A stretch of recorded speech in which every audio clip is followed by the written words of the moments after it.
Bonjour tout le monde, bienvenue au podcast Au-delà des plans, le podcast de la construction.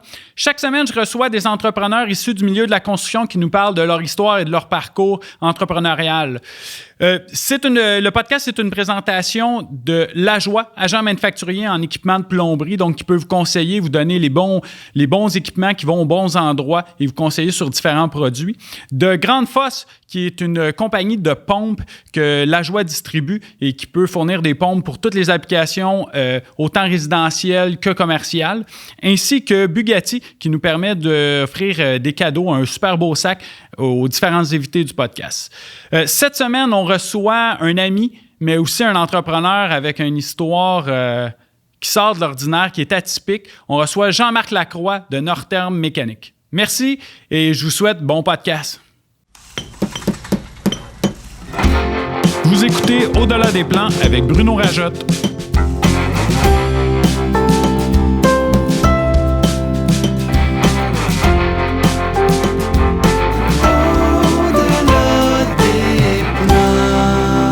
Le podcast de la construction. Salut Jean-Marc, bienvenue au podcast Au-delà des plans.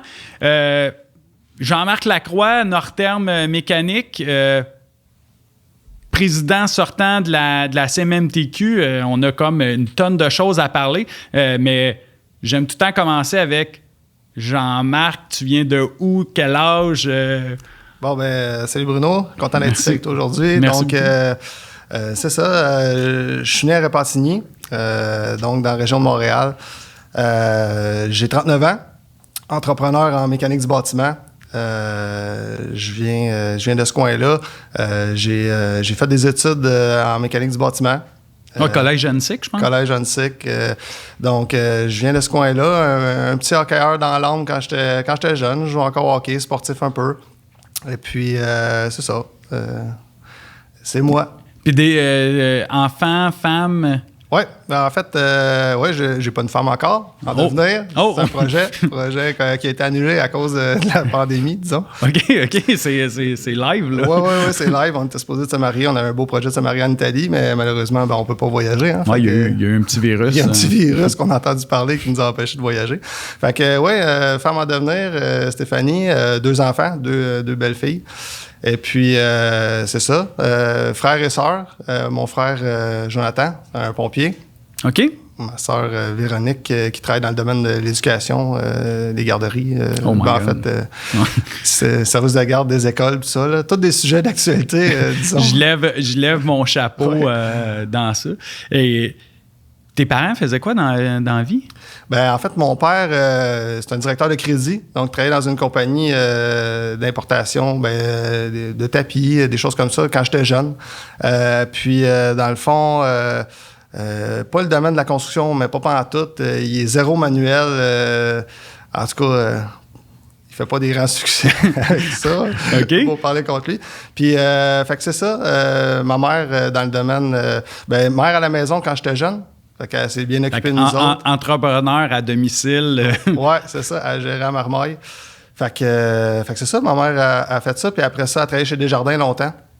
Avec ton père ou y avait-tu un lien là-dedans? Non, aucun lien là-dedans. Dans le fond, elle travaillait chez Desjardins, dans le tour Desjardins, service client, puis tout ça. Là. OK. Retrouver l'argent était rendu où? Oui, c'est ça. Dans le système informatique.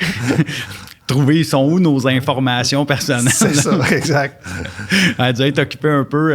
Là, les deux sont à retraite depuis une couple d'années. Fait que ils ont la chance de s'occuper de nos petits-enfants fois de temps en temps. Puis ça, là, ils l'ont mérité.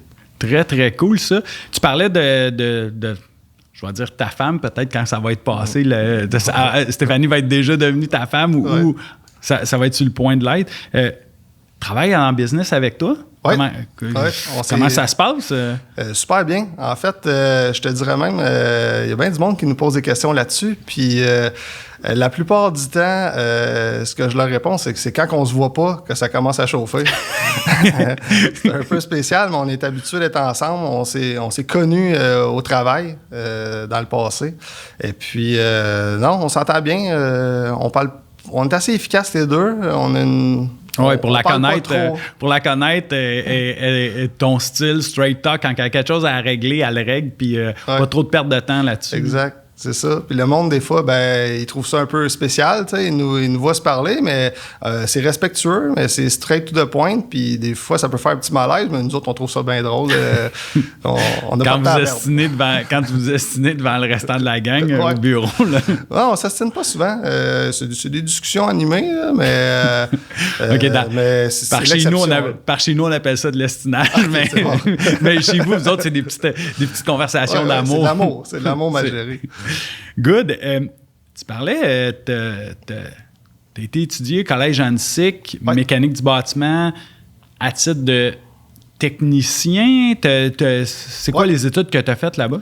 Oui, c'est un cours en mécanique du bâtiment. J'ai pas le droit de dire que je suis technicien en mécanique du bâtiment parce qu'il me manquait un cours de mathématiques. Tu aurais dû faire ton cours d'éducation physique au cégep. C'est vraiment ça qui te manque. C'est ça. Mais ça, c'est une des frustrations que j'ai eues dans ma vie, pour être bien honnête avec toi, là, parce que j'ai bien aimé le Collège Annecy, j'ai bien aimé les études que j'ai faites, puis j'ai jamais pu dire que j'étais technologue en mécanique du bâtiment. Je peux dire que j'ai eu une formation en mécanique du bâtiment. Ça m'a gossé longtemps parce que je suis allé à l'ETS plus tard. J'ai pas vraiment aimé l'expérience de l'ETS, pour être bien honnête. OK. Je voulais être ingénieur. On dirait que quand j'ai fait mes études en mécanique du bâtiment, si t'étais pas ingénieur, tu restais un simple technologue, tu sais. Fait que ça me fatiguait. J'ai toujours visé haut, puis j'ai toujours voulu aller plus haut. Puis, fait que je me suis inscrit à l'ETS. J'ai fait 2 sessions, mettons, mais j'ai pas fini ma 2e session. C'était pas pour moi. C'était vraiment... Moi, je suis un entrepreneur dans l'âme. Puis, j'avais l'impression que... peut-être un terme un peu spécial, là, mais que c'était de la masturbation mentale. On brassait trop des chiffres, mais on ne se servait pas des... Il fallait prouver des formules, faire des choses comme ça. C'était pas moi. Moi, je voulais utiliser les formules, mobiliser des gens puis construire des choses. Ouais.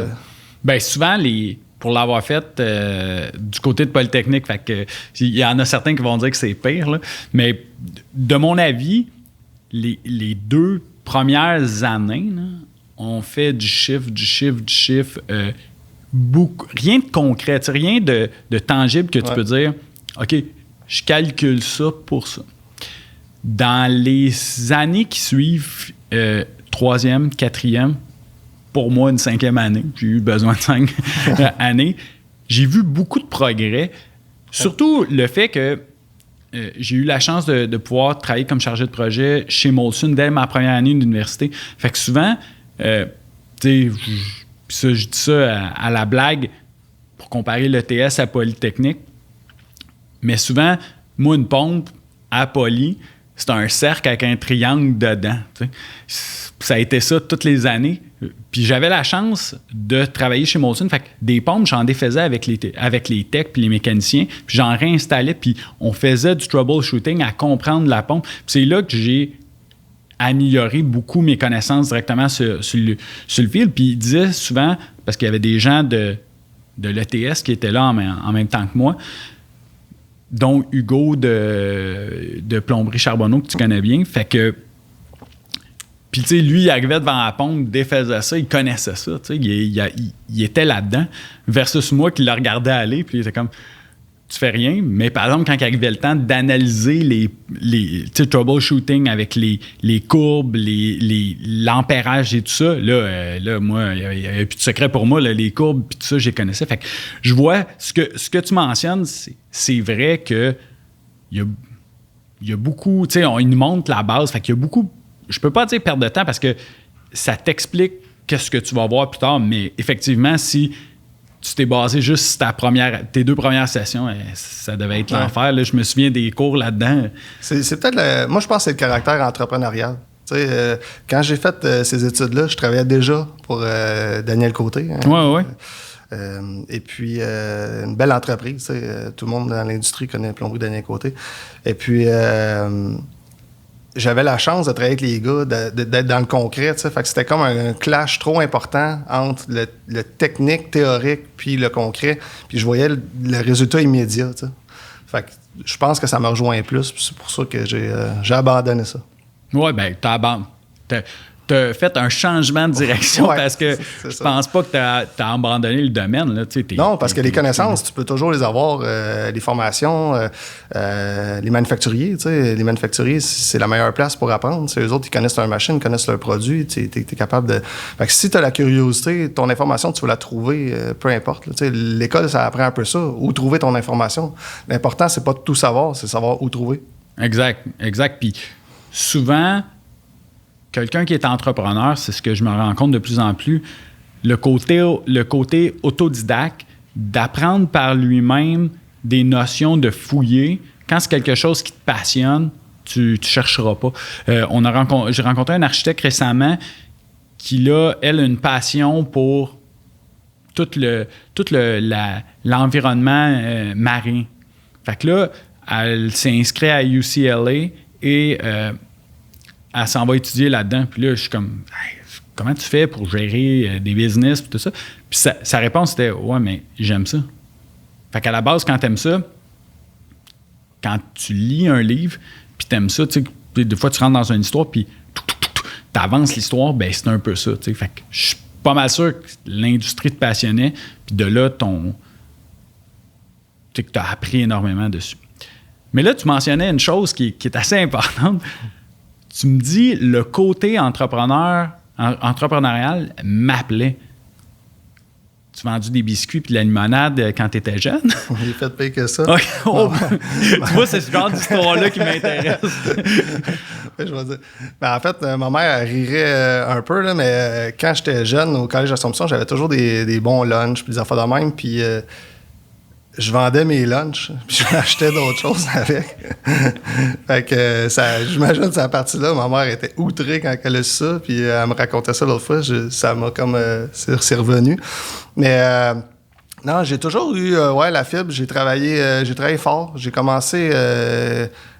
quand j'étais petit cul, je ramassais des fraises à pas cher, des cocombes, puis on était dans les champs, puis on ramassait un crête de cocombes, puis ça nous donnait 4 piastres, là, puis là, t'entends le monde se plaindre des fois de leur situation, tu fais...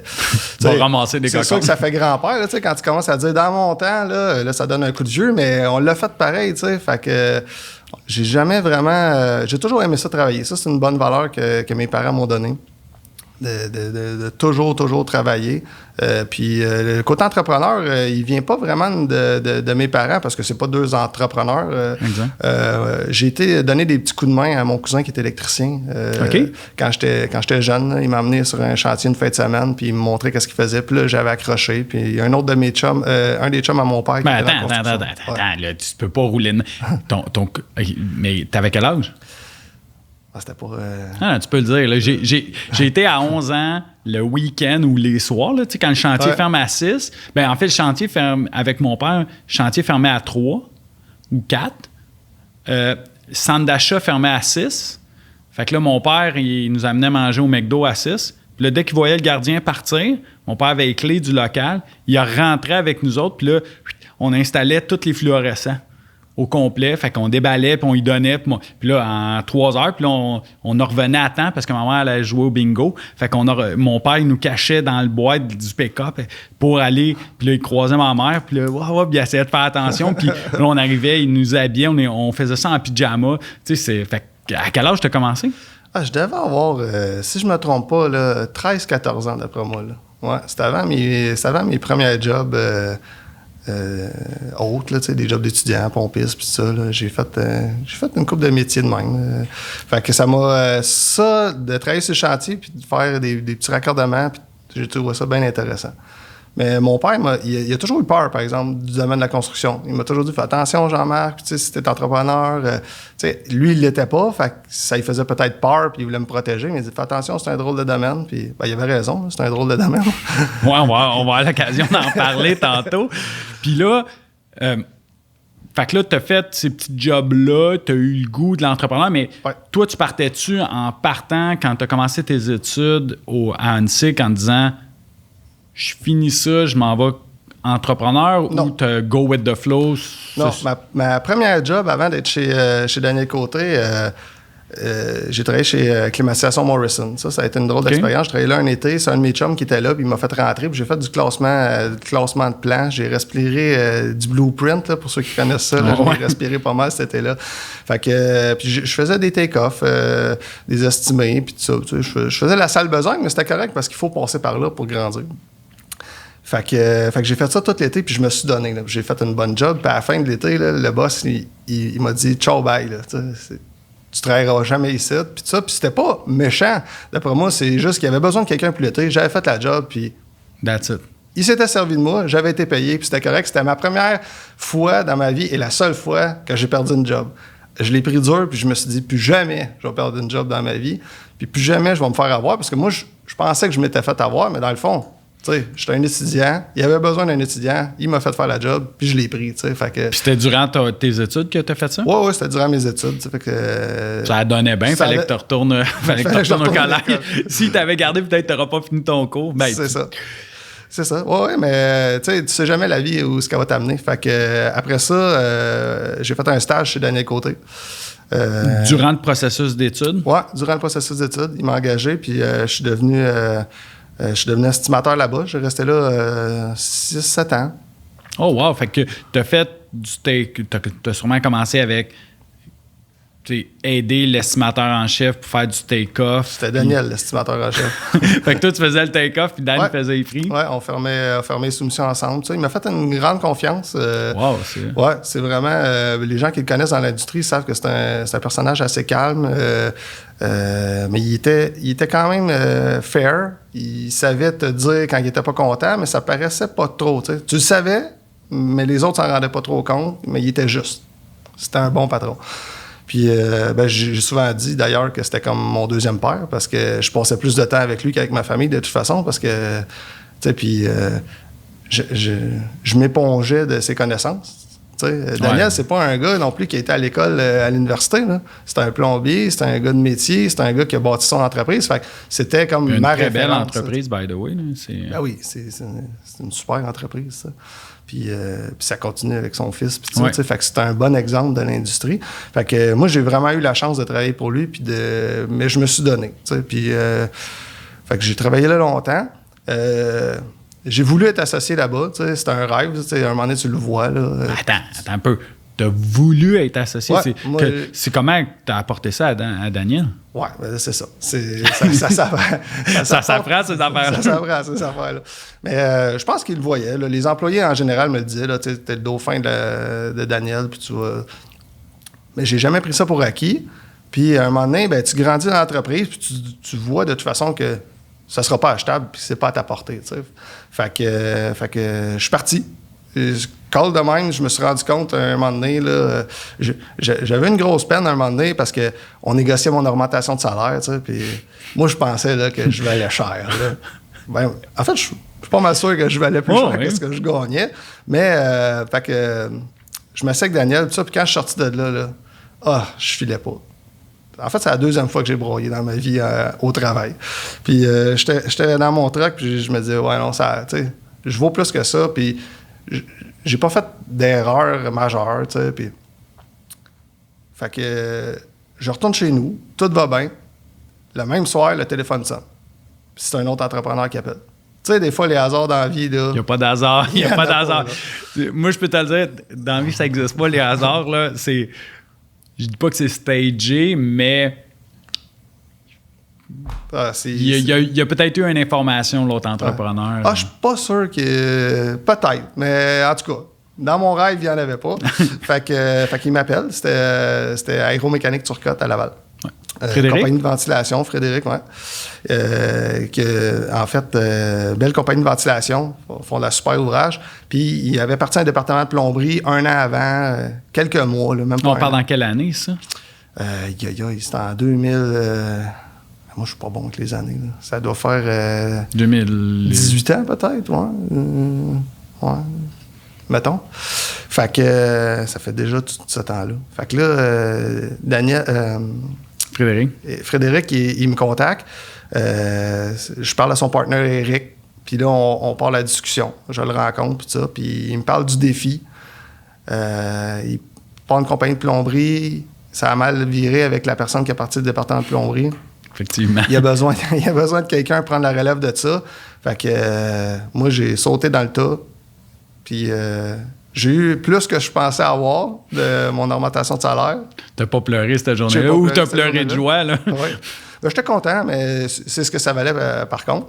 Fait que je suis parti avec ça. Je me suis ramassé, j'avais 23 ans quand j'ai commencé. Ouais, 23 ans. Chez Aéromécanique, je me suis ramassé avec une couple d'employés. Puis 2 ans plus tard, j'avais 35 employés à ma charge. Mais là, juste pour comprendre, tu es parti de chez Daniel pour t'en aller directeur, associé chez... Directeur du département de plomberie. Oui, exact. Wow, bel upgrade. Mais là, je veux juste être sûr pour les auditeurs. Là, tu es parti que tu faisais de l'estimation. Oui. 100% de l'estimation ou tu faisais un peu de charge de projet? Un peu de charge de projet. OK. Mais majoritairement, mettons un 75% estimation, un 25% charge de projet. Et là, tu switches du jour au lendemain, directeur, à 23 ans, frais comme une rose. Oui. Wow! À mettre des cravates, puis c'était drôle, là. J'étais ultra stagé. J'avais pas l'âge pour être sérieux, fait que fallait que je me donne un air sérieux, je devenais le patron. T'avais-tu de la barbe dans le temps? Non. Des cheveux? Ouais, j'avais des cheveux. Fait que c'est ça. Je suis parti de là, mais je me suis toujours débrouillé, j'avais mon plan, puis ils m'ont donné un bon support, Aéromécanique, par exemple. On discutait pas mal là-bas. J'ai eu des coachs. On faisait des meetings. Des coachs externes ou des coachs internes? Externes. OK. Externes. Puis, on a fait de la formation là-dessus. Ils m'ont beaucoup impliqué avec les comptables, comprendre les chiffres. J'ai toujours été habile avec les chiffres, avec l'argent, avec les soumissions, parce que, tu vendais tes lunchs. C'est ça. T'avais compris. J'avais compris à patente depuis un bout. Fait que je suis parti de là, mais gérer le personnel, ça, par exemple, je le savais un peu parce que j'étais chargé de projet, mais ça avait déjà fait des frictions parce que, tu sais, t'as 20 ans, puis tu dis à un gars de 40 ans que c'est pas comme ça qu'il faut qu'il fasse sa job. Fait que là, il y a une façon de le faire où, si c'est correct qu'il le fait comme il faut, mais il le fait pas assez vite, c'est une autre affaire. Ouais. Fait que, tu j'avais pas la patience que j'ai maintenant.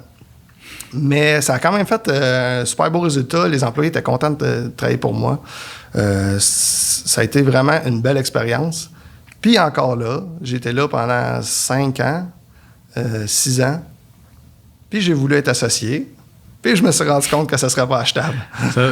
Mais quand tu dis pas achetable, sais-tu que tu avais fait une proposition, t'avais-tu ouvert la porte ou c'était plus de ton côté, comment tu voyais ça? Tu sais, parce que veux pas... First, c'est un honneur pour un entrepreneur qu'un de ses employés dise « Hey, j'aimerais ça être partner avec toi. Mm-hmm. » Puis de l'autre côté, il y a 1001 façons d'associer. On va pouvoir en parler un peu tantôt, mais il y a 1001 façons de rentrer un partner dans le dossier. Fait que, comment ça se passait, ces discussions-là? Je ne veux pas aller dans le détail parce que c'est 2 entreprises encore actives puis avec des gens encore présents. Fait que je ne veux pas aller d'un chiffre, mais comment ça s'est passé, ce processus-là? Ben, en fait, avec Aéromécanique, on en a jasé vraiment ouvertement. Là, c'était correct. Là, c'était une belle discussion. Là. Ça commençait à se jaser dans l'industrie. Depuis quelques années, on entend parler des transitions d'entreprise, mais c'était pas en mode avant. Tu sais, il y a 15 ans, là, les boss, là, ils tiraient la sauce jusqu'au bout. Là, puis après ça, soit qu'ils vendaient à la compagnie ou ils mettaient la clé dans la porte. Mais maintenant, il y a plus de transition d'entreprise. En tout cas, peut-être que je n'étais pas à l'affût comme je le suis là, mais j'ai l'impression qu'en ce moment, le processus il est beaucoup plus démocratique. Puis les boss, ils en discutent avec leurs employés. Puis ils sont préparés avec leur comptable. Exact. Ils sont préparés. Il y a des formations là-dessus. Ça va paraître bizarre, mais j'ai suivi quelques-unes de ces formations-là. Puis c'est un gros concern parce que tu as parti un petit bébé du côté de l'entrepreneur que tu dois laisser aller. Puis comme je dis souvent, quand tu vends, c'est jamais assez cher. Puis quand tu achètes, c'est tout le temps trop cher. Fait que là, c'est comment trouver la belle merge entre les deux, la belle moyenne. Et l'autre côté, c'est tu veux pas nécessairement vendre ton entreprise à un externe parce que l'ADN que tu as mis pendant 15, 20, 30 ans, 40 ans, tu veux que cet ADN-là suive parce que la technique, là, on va parler, mettons, Daniel Côté ou Aéromécanique Turcotte. Leur façon de procéder, c'est à eux, là, tu sais, fait qu'eux autres, comment ils voyaient ça? Te rentrer dans le business? Ils étaient d'accord avec ça. C'est le temps. Tu sais, qu'est-ce qui arrive, c'est que les entrepreneurs, on a 1 million d'affaires à faire. Je sais, je suis un entrepreneur. C'est pas la première fois que j'entends ça. Puis quand que t'es jeune, puis tu veux rentrer dans une compagnie, puis grandir, ou même si t'es pas jeune, puis tu veux devenir associé, tu veux le faire tout de suite, tu veux passer à autre chose. Fait que c'est comme deux clashs qui se fassent dedans. Là. Tu veux régler ça, tu fais ça vite, passer à autre chose, puis l'entrepreneur, ça fait déjà 15 ans qu'il est en affaires, 20 ans. 1 an de plus ou 1 an de moins pour lui, là, ça change rien. Limite, 1 an de plus, il fait plus d'argent. Puis tu vas continuer à te donner pour lui parce que tu sais que tu vas... Fait que tu sais, c'est un équilibre. Hein? On est sur une balance, puis l'entrepreneur qui va trop étirer à la sauce, ben il va perdre...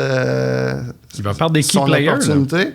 Puis celui qui va trop vite, ben peut-être qu'il va associer un associé qui n'aurait pas dû associer. Exact.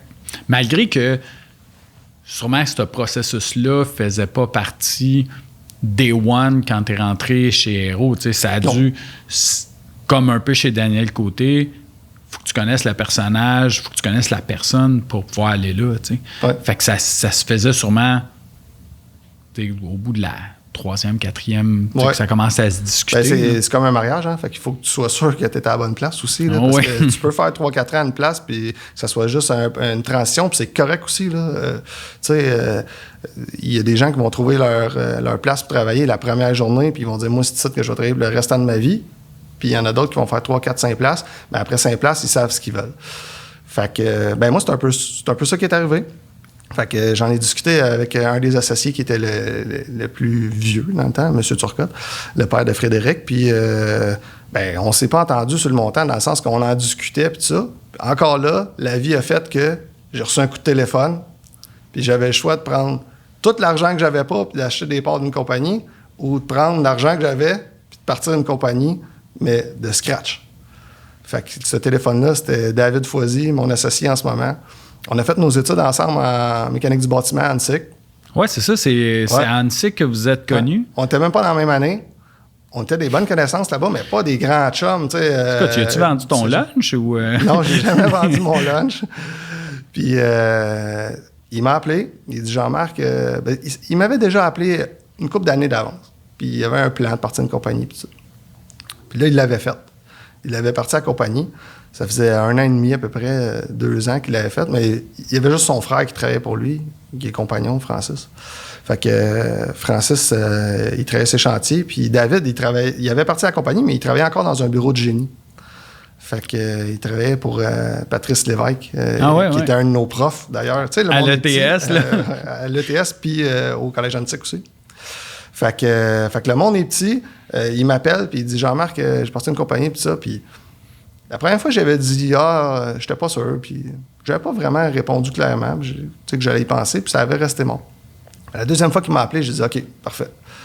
Puis j'ai sauté à pieds joints là-dedans, je suis allé rencontrer. Eux autres, c'était une compagnie familiale, il avait parti ça avec son père et son frère, tu sais. Il était 4 associés pour une petite compagnie, mais tu sais, il voulait le faire en famille, puis c'était un projet qu'il avait eu. Francis, il a dit « Plus jamais je vais travailler pour quelqu'un ». Fait qu'ils ont parti à la compagnie, puis ils ont fait grossir ça. Mais ils savaient que j'étais capable de l'amener ailleurs. Puis il avait besoin de quelqu'un aussi pour faire le step-up, pour dire, tu sais, lui aussi, il fallait qu'il lâche sa job un jour si on voulait que ça marche. Ouais, ça, t'as pas le choix. Tu arrives dans un stade où tu pars une business, puis que chaque heure que tu mets pour un autre entrepreneur, parce que dans le génie, je me souviens plus, tu sais, Patrice Lévesque, chaque heure que tu mets pour lui, c'est une heure que tu mets pas pour toi, tu sais. Fait que là, Mané, t'as pas le choix. Puis je comprends qu'il y a une sécurité financière en arrière de ça. Fait que, tu sais, c'est sûr que un moment donné, il faut que tu jumpes, tu sais. Puis quand ton plan A, puis là, que t'as comme un plan B, puis là, finalement, non, c'est uniquement le plan A. Bizarrement, toutes les fois que tu as une porte de sortie, tu vas apprendre parce que l'humain va aller du côté de la facilité. Fait que quand il n'y a pas de porte de sortie, que tu fais non, il faut se relever, il faut passer à travers, ferme les yeux, fonce dans le tas, c'est sûr que ça fonctionne parce que c'est la seule plan que tu as. T'as pas d'autre plan. Mais là, attends un peu. OK? Faut que tu m'expliques cette transition-là. En fait, qu'est-ce que j'aimerais que tu m'expliques, c'est comment que ça s'est passé dans ta tête. Parce que là, tu pars de Daniel Côté, estimateur, chargé de projet, fais une super bonne job, tu apprends énormément de Daniel. Tu tombes chez Aéromécanique Turcotte, département de plomberie, ils sont une couple d'employés. Tu montes le département pendant 5-6 ans, puis monter pour les gens qu'on comprenne, c'est que là, tu es passé de 3-4 employés à 35. Donc, on calcule à peu près un chiffre d'affaires de 300, 400, 500 000 à un chiffre d'affaires de 6-7 millions. Ouais. C'est énorme, là, en ce peu de temps-là. Ouais. Fait que là, tu sais, on voit tout de suite que tu as un talent pour ça. Là, t'arrives à ce moment-là, je comprends que David appelle, bon moment, t'es en discussion. T'as-tu femme et enfant? Stéphanie est enceinte, ouais. J'étais avec Stéphanie, que j'ai rencontrée là-bas, justement. OK. Ça vaut la peine de le dire. Ben oui, un moment donné, tout vaut la peine, hein, Jean-Marc. À un moment donné, quand je suis devenu directeur, justement, chez Aéromécanique, avec mon assistante, ça n'avait pas marché. Fait que mon assistante a donné sa démission, puis ça, puis elle a trouvé que j'étais exigeant un peu. Puis nos personnalités, peut-être, qui ne fitaient pas, puis c'est bien correct comme ça. Fait qu'elle a été déplacée dans la compagnie, puis ils ont engagé Stéphanie. Stéphanie, au début, elle avait passé une entrevue pour être réceptionniste. Puis elle a fait du compte, elle a passé l'entrevue, puis elle a la job. Puis quand ils l'ont appelée pour avoir la job, elle a dit « Savez-vous quoi? J'ai repensé à ça. Je suis pas faite pour être réceptionniste dans la vie. Fait que merci.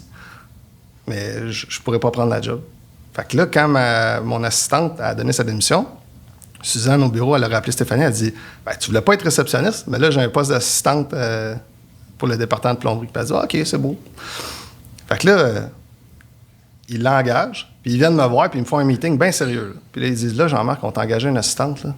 Mais s'il te plaît, là, couche pas avec. » Je dis « Quoi? » Ben non.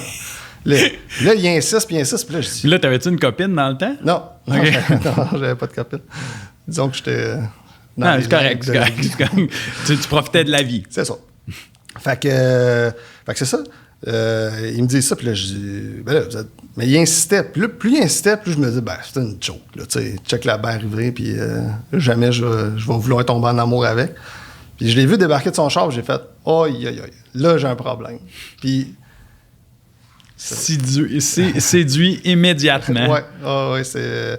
Puis, mais ça a pris un bout de temps pareil. Mais, tu sais, sa personnalité puis tout... ça a cliqué. Ça a cliqué tout de suite. Ça a pris un petit bout, mais ça a fini... ça a fini que vous êtes ensemble. Oui, c'est ça. 2 enfants plus tard. Fait que là, Stéphanie est enceinte. Ouais. Puis là, t'es comme... T'as monté... Puis, je sais que les associés chez Aéromécanique Turcotte étaient impliqués quand même dans le département de plomberie, mais tu avais quand même une grosse part d'implication là-dedans. La compagnie faisait 12 millions de chiffre d'affaires, je faisais 6 millions. Mais je suis un peu responsable de ça parce que à un moment donné, ils ont engagé un comptable interne. Pas juste une personne qui fait la tenue de livre, tout ça. Puis le comptable est arrivé. Puis la journée 1, il s'est rendu compte que je gagnais plus que lui. C'est là que ça a commencé à mal aller. Parce que lui, il se disait, tu payes trop cher, tu devrais le payer à la commission à la place. J'avais pas besoin de me faire payer à la commission. Il y a des gens qui peuvent se faire payer à la commission pour les motiver. T'as pas besoin de me motiver. Moi, je suis motivé, puis je vais me donner à fond, du matin au soir, même dans la nuit quand je vais dormir, si ça me... T'es un entrepreneur. Je suis de même. Fait que tu sais, un moment donné, ils me sont arrivés avec un pay plan, puis ils ont dit, regarde... Tu gagnes tant, on va t'enlever tant de salaire, mais si tu travailles fort, tu vas pouvoir avoir plus que ce que tu gagnes.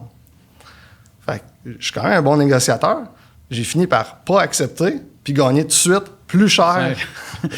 Ça finit en augmentation. Ça finit en augmentation de salaire. Là, je te reconnais. Fait que j'étais bien content de mon coup, mais c'était pour... c'était qu'à un moment donné, une compagnie, ça s'en vient trop gros, puis il y a beaucoup d'intervenants, puis on peut pas aller... Tu sais, tu peux pas dire tout le temps à tout le monde quoi faire si c'est pas ta compagnie. Le monde, à un moment donné, il faut qu'il adhère à tes valeurs et tout ça. Puis, il y a toujours des beaux côtés à une compagnie, puis il y a toujours des moins beaux côtés. Puis, ben, dans le fond, moi, je voulais travailler là-dessus, mais à un moment donné, c'est qu'il faut que tu lâches prise. Quand c'est pas à toi, tu peux pas te rendre malade. Ben si c'est à toi, tu peux la mettre à ton image, mais si c'est pas à toi, il faut la mettre à l'image des gens qui sont là aussi. Fait que, compte tenu de tout ça, moi, c'est une super entreprise pareil, puis on travaille encore ensemble. Ils nous donnent des contrats, je leur donne des contrats, puis ils font de la belle ouvrage. Sauf qu'à un moment donné, ben c'est ça. Nos chemins se sont distancés. Puis David a fait son coup de téléphone. Puis là, je suis parti vraiment là, de 35 employés à... Je me suis acheté une chienne. Francis, toi avec tes outils, David avec ses outils. On faisait du condo, de la maison arrangée, à coller des tuyaux en ABS. Là. Ça marche pas. Attends un peu, là. Attends un peu. Là, Stéphanie est enceinte. Ouais. Là, tu pars, connaissant Frédéric, puis tu viens de le mentionner, tu es très bien payé. Là. Ouais. Très, très bien. Ouais. Tu lâches tout ça. Là, il y a un enfant qui s'en vient, tout ça. Tu lâches tout ça pour partir à zéro. Ouais. Oh, ouais, je gagnais dans les 6 chiffres. J'avais un truck payé, le gaz payé et tout. Puis du jour au lendemain, je gagnais 60 000 par année, pas de truck payé, puis je pelletais de la roche, puis je faisais des tuyaux. Puis 60 000, fallait que tu fasses la job, là. Ouais. C'est quoi, t'as flippé un 25 ça, t'as fait go, on le fait? Ouais, c'est carrément. Non, pour de vrai, ça s'est décidé comment? Oui, ça s'est décidé de même. Je me suis dit, si je le fais pas tout de suite, tu le feras jamais. Je le ferai jamais. Puis quand t'es all-in, tu l'as dit tantôt, hein? T'es all-in. T'as pas le choix de réussir. Fait que t'es dans la meilleure des situations. Fait que ouais, j'ai vraiment fait ça. Plein de monde qui m'ont trouvé bizarre. Mais la réaction a été bonne dans l'industrie banque. Toutes des gens qui sont pas entrepreneurs, qui te trouvent bizarre. Là, exactement. C'est ça. Là. Mais il y a du monde qui m'ont donné des bons coups de main. Les fournisseurs, ils ont cru en moi. Ils connaissaient déjà ma façon de faire. Puis j'ai établi des choses honnêtes. Là, je parle à Alain Paquette de chez Worsley. J'ai toujours dit, Alain, il va avoir une place privilégiée pour moi parce qu'il a cru en moi. Puis j'ai dit, regarde, je vais toujours te payer. Je vais faire ci. On a mis des conditions. Il m'a donné des prix acceptables au début. Puis j'ai dit, je vais m'arranger que tu sois toujours mon plus gros fournisseur, à moins que tu fasses une niaiserie. C'est déjà arrivé qu'il a fait des niaiseries, puis ça n'a pas été mon plus gros fournisseur une année. Mais sinon, je me suis dit, je vais te laisser la chance. Tu as tenu ta parole, j'ai tenu ma parole, puis on continue là-dedans. Ouais, tu t'en souviens. Fait que là, tu pars de là, t'achètes une chienne, une coupe d'outils. Ouais, une vraie salopette, là, 11 brunes. Là. Brunes, là, les brunes en semi-cuir que après ta première journée, tu ne reverras plus jamais à la couleur. Là, ouais. Puis là, tu t'en vas construire des maisons avec David Francis. Francis seulement. David travaille encore dans ce temps-là pour le bureau de génie. OK, c'est pas encore parti all-in. Lui, il n'était pas encore all-in là-dedans. Il était bon, par exemple, parce qu'il réussit à me faire décrocher de ma job pour me mettre all-in. Puis après ça, mais c'était correct parce qu'on n'était pas rendu là. T'sais, lui, il avait déjà pogné des petits contrats. Il fallait qu'il les fasse.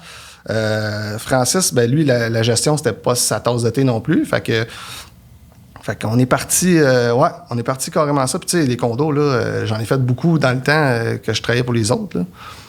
Mais d'installer le tuyau dans la vraie vie, là, game, là. J'étais pas plombier, moi, là. Non, mais comment ça t'as installé? Francis, il était plombier? Ouais, j'ai eu mes cartes parce que j'étais entrepreneur. Fait que j'étais allé au local 144 avec mon petit 100$.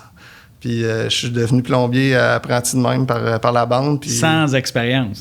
Sans expérience. Ouais, c'est ça. Sans expérience, dans le sens que je connaissais le code sur le bout de mes doigts. 100% d'accord. Tu n'as jamais installé un bout d'ABS. Moi, je l'avais installé. Tu sais, je faisais des jobs, je faisais mes rénovations, mais j'avais pas de carte de compétence. Puis là, là, c'était mon jour 1. C'était vraiment une solide drop. Quand tu y penses, c'était une solide drop, mais c'était le meilleur move que j'ai fait de toute ma vie, par exemple. Mais tu sais, tu regardes un peu ton parcours. T'es sorti de l'école. Mm-hmm.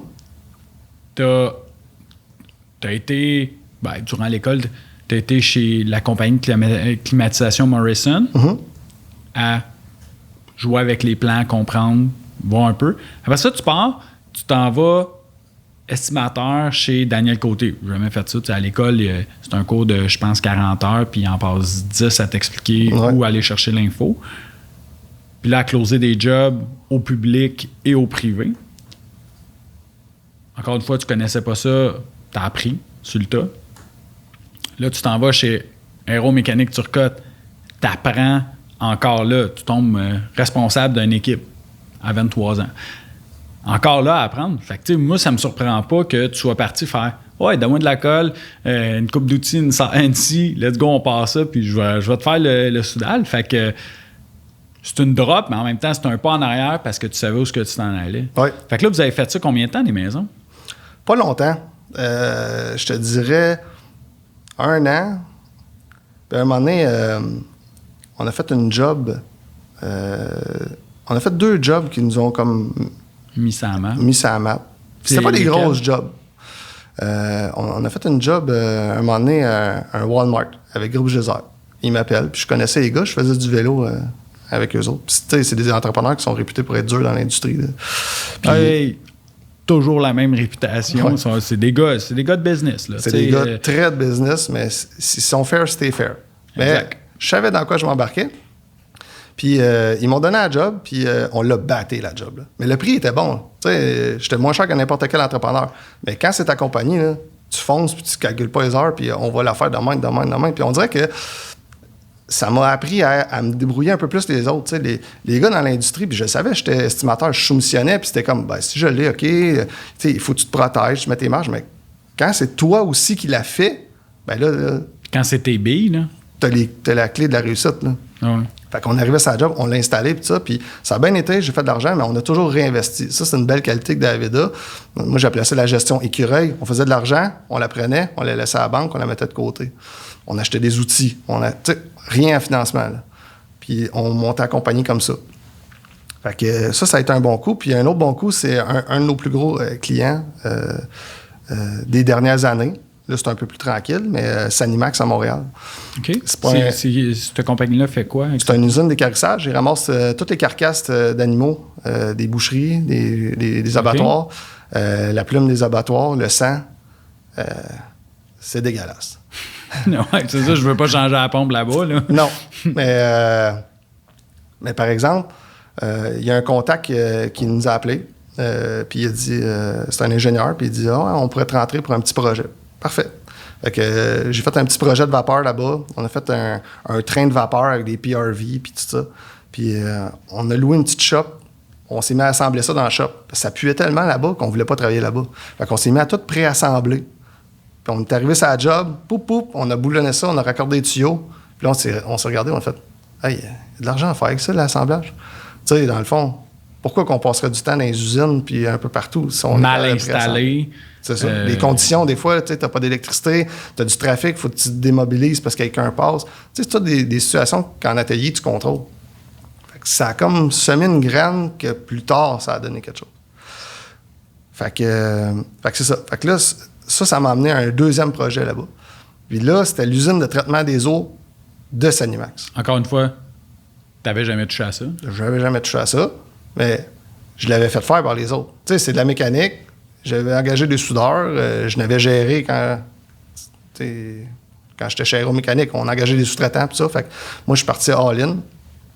Fait que je soumissionne la job. Puis la chargée de projet là-bas, Annie, elle m'appelle. Puis elle dit « Ouais, t'es le plus bas soumissionnaire. » Puis là, elle commence à me poser des questions. Plus elle me pose des questions, plus je me dis « Coudonc, je suis dans la merde, moi. J'ai pas soumissionné assez cher. » Fait que... c'est la chose que, comme entrepreneur, que tu veux jamais te rendre compte. Ouais. Puis surtout quand tu connais pas tes compétiteurs sont à quel niveau, tu veux pas aller faire hey, j'ai-tu mis ça? Tu sais, des fois, tu finis une job, tu fais OK, je suis en bas d'eux autres. J'ai-tu tout mis dans ma soumission? Là, tu repasses, tu dors plus la nuit. Là, ouais. Fait mais que là, ça, j'étais sûr de ma shot. Pour le matériel, c'était ma job. C'est ma vie. J'ai toujours été bon pour faire des take-offs. Fait que ce côté-là, je l'avais, mais c'était ce que je contrôle pas. Les conditions de travail, le temps, comment ça va se passer, toute cette affaire-là. Fait que plus elle me pose des questions, plus je panique. Mais je panique d'un air... je panique par en dedans, tu sais. Parce que quand elle m'appelle pour me dire que j'ai un job, je suis justement sur la job du Walmart sur le toit en train de rancher du gaz à me faire brûler au soleil. Là, fait que mes partenaires me regardent et ils disent Qu'est-ce qu'il y a? On l'a-tu la job? Ouais, on l'a la job. Fait qu'on est parti avec ça, mais je leur ai fait une super job. C'est moi qui ai été sur le chantier. On s'est planté une roulotte là. J'ai engagé des gars, j'ai engagé des soudeurs, je contrôlais toute la patente, puis pour vrai, ça a été un super succès. Tellement qu'on a pu acheter des outils et des camions, mais au lieu de partir sur la fripe, il y a des entrepreneurs qui vont dire « j'ai fait de l'argent » puis ils vont partir sur la fripe, ils vont s'acheter un truck jacké, puis... Ouais, c'est ça. Ils n'ont pas encore reçu le chèque de la job. En fait, ils n'ont même pas des fois reçu le contrat de la job. Le nouveau truck est acheté, outils sont bookés, puis tout est... Ça, c'est un gros piège de l'industrie, parce qu'il y a de l'argent dans cette industrie-là. Mais il y en a qui pètent aussi assez vite. Je pense que... Pas sûr des statistiques, mais il me semble que c'est 50% des entrepreneurs qui font pas 5 ans. Il y a une raison pour ça. Là. C'est peut-être parce qu'il y a de l'argent qui est mal géré. Là. Exact. Mais j'aimerais ça juste avant qu'on continue là-dessus. Ouais. Comment ça s'est fait? Tu fais 3-4 bungalows à... Je m'en fais un Walmart. Là, on s'entend qu'un bungalow... Puis je veux pas dénigrer la job du plombier sur un bungalow, mais quand même assez simple et accessible. Ben, c'est que tu divises ton risque. Quand tu fais du résidentiel, des choses comme ça, tu fais plein de petits contrats, tu es toujours sûr d'être payé, ou s'il y a quelqu'un qui te paye, ben, au pire, tu ne seras pas payé pour une maison. Mais c'était pas mon domaine. Moi, mon domaine où je voulais aller, c'était le commercial industriel, c'était la mécanique, puis c'est ça qui me rejoignait, puis c'est ça que je connaissais. Le condo, je le connaissais, la maison, je connaissais tout ça, mais c'était pas ça que je voulais faire, puis j'étais pas fait pour faire ça. Mais comment t'as fait pour faire la transition, de dire, OK, on lâche tout ça, t'as-tu fait? Ben, c'est un passage obligé, à mon avis. Ouais. Peut-être un passage obligé pour tous les entrepreneurs qui vont partir à leur compte. Si tu penses que tu peux partir et aller faire un job de 250 000 la première journée, là, ben, tu peux le faire. Mais si le gars te paye pas, t'es mort. T'es peut-être mieux de faire 10 jobs de 25 000, prendre ton argent, t'as divisé ton risque, puis après ça, vas-y faire la grosse job. Fait que... mais j'étais pas... je dis ça, puis je l'ai pas fait. Parce que je suis parti... la job de Saint-Max, c'était un gros contrat. On parle de combien? Je sais pas si tu peux en... dans ce temps-là, c'était 600 000, pareil. Ouais, 600 000. Fait qu'on faisait... la première année que je suis arrivé, on faisait 200 000 de chiffre d'affaires. Puis après ça, on a payé un contrat de 600 000.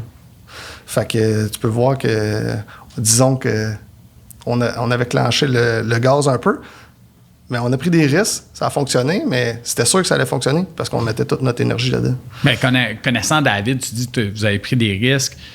Tu sais, connaissant David puis te connaissant, ça devait être calculé. Là. Oui, tout à fait. Tu savais dans quoi tu t'embarquais. Là-dedans, puis la gestion du matériel, du cash flow, tout ça, tu étais habile avec les chiffres, des fois trop habile quand on négocie ensemble, ça j'aime moins ça, je vais t'en reparler plus tard. Non, mais tu sais, l'idée, c'est t'as tout le temps été un gars de chiffres, tu sais, dans ça. Mais il faut que les autres croient en toi.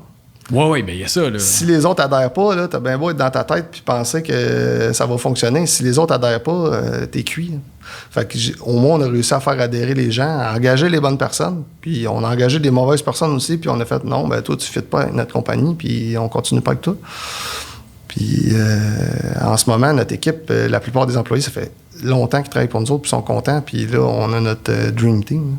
Oui, non, c'est ça. C'est CHC... Vous avez quand même une super équipe là-dessus. Jean-Marc, on va prendre une petite pause. On va prendre une petite pause. On remplit nos cafés et tasses parce que j'ai encore une tonne de questions pour toi. Fait que pour les auditeurs, ça finit là, la partie 1. On va poursuivre avec Jean-Marc sur la partie 2. Nicole, j'aimerais ça te remercier encore une fois pour super technique. Tu bouges pas. On remplit nos verres puis on repart. Pour les auditeurs, on se voit la semaine prochaine. Donc, un gros merci encore une fois. Abonnez-vous au podcast puis à la semaine prochaine.